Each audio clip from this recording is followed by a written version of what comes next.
Γεια σας, σήμερα έχουμε κοτόπιτες, πολύ εύκολες, πολύ γρήγορες.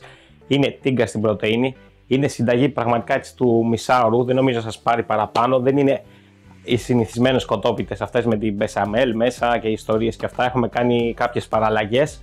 Πάμε αμέσως να ξεκινήσουμε να δείτε και τις παραλλαγές που κάναμε. Πάμε φαρίνα σε ένα μπολ.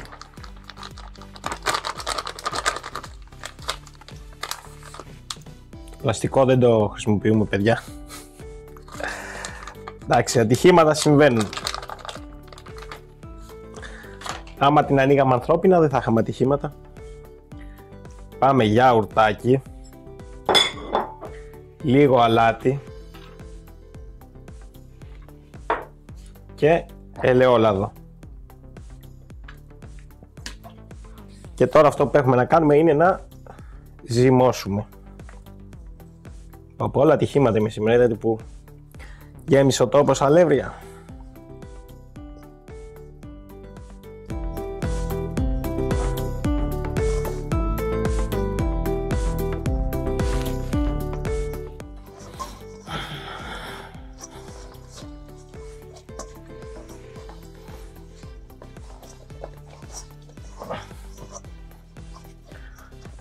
Ωραία, κάπου εδώ είμαστε κομπλέ. Σκεπάζουμε και αφήνουμε να ξεκουραστεί. Πάμε. Τηγάνι στη φωτιά, ελαιόλαδο. Περιμένουμε να κάψει λίγο. Πάμε το κοτοπουλάκι μέσα.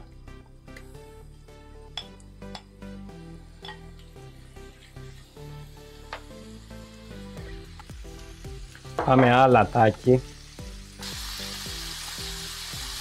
Θα το σοτάρουμε, παιδιά, πάρα πολύ καλά μέχρι να πάρει ένα πολύ ωραίο χρώμα.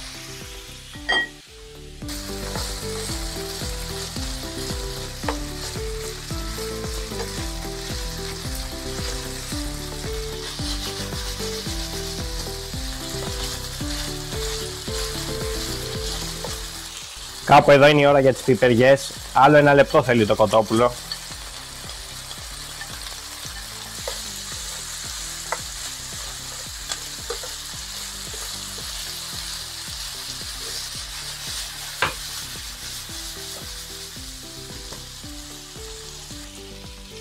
Και τώρα θα ρίξουμε λίγο νεράκι.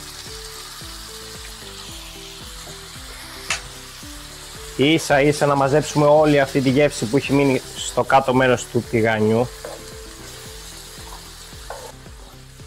Για να κατέβουμε καλά.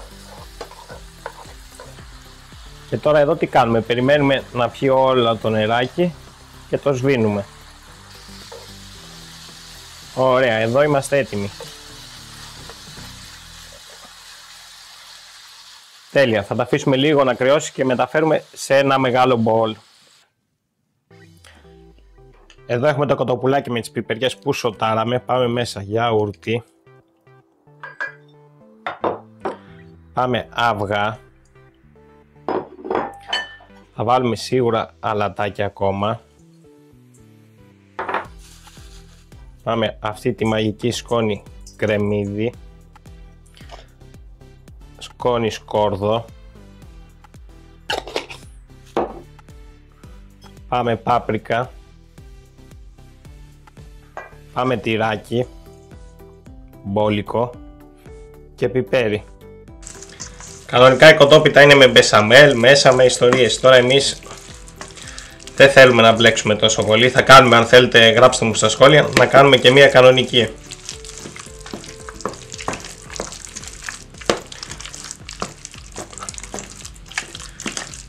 Αλλά αυτή τώρα θα την πούμε με τόσο γιαούρτι, θα την πούμε κανονικά γιαουρτόπιτα.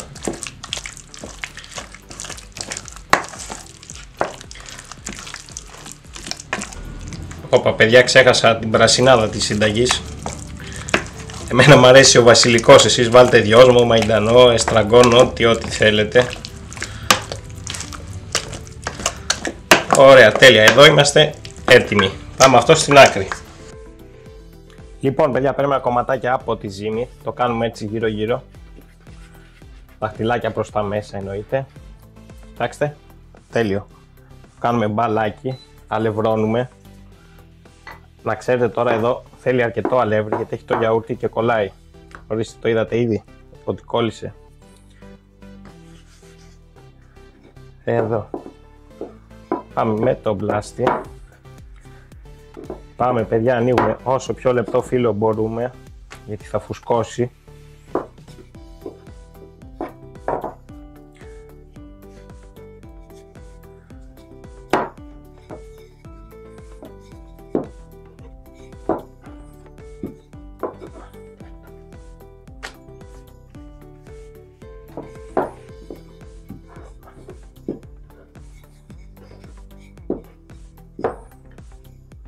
Εδώ είμαστε κομπλέ. Παίρνουμε μία κουταλιά από το μείγμα που φτιάξαμε με το κοτοπουλάκι.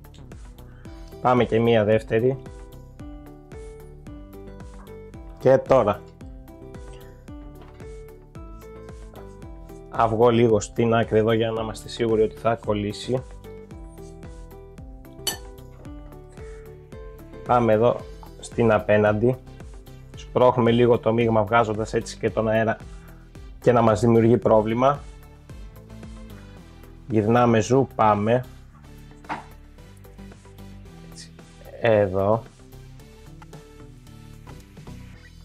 Τέλεια. Λίγο αυγουλάκι ακόμα. Πυρουνάκι τρύπες. Και τέλος θα φουσκώσει και θα κάνει μπαμ. Και σουσάμι μπόλικο. Και φύγαμε για φούρνο. Ορίστε παιδιά, εγώ τα έχω ήδη έτοιμα. Προτιμώ έτσι κοντά τα ψάκια όταν ψήνω τέτοια πράγματα να πηγαίνει η θερμοκρασία έτσι από παντού. Χαρτάκι αντικολλητικό, περίπου κάνα 25 λεπτό πιστεύω θα μας πάρει.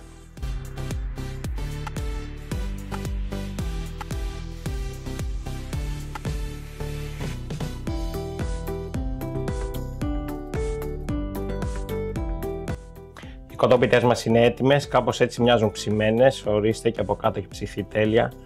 Πάμε να ανοίξουμε μία να δούμε πως είναι από μέσα. Βλέπετε, γεμάτη γέμιση παιδιά όπως πρέπει. Ωραία. Αυτές ήταν παιδιά οι κοτόπιτες, ελπίζω να σας άρεσαν. Καμπανάκι, like και εγγραφή.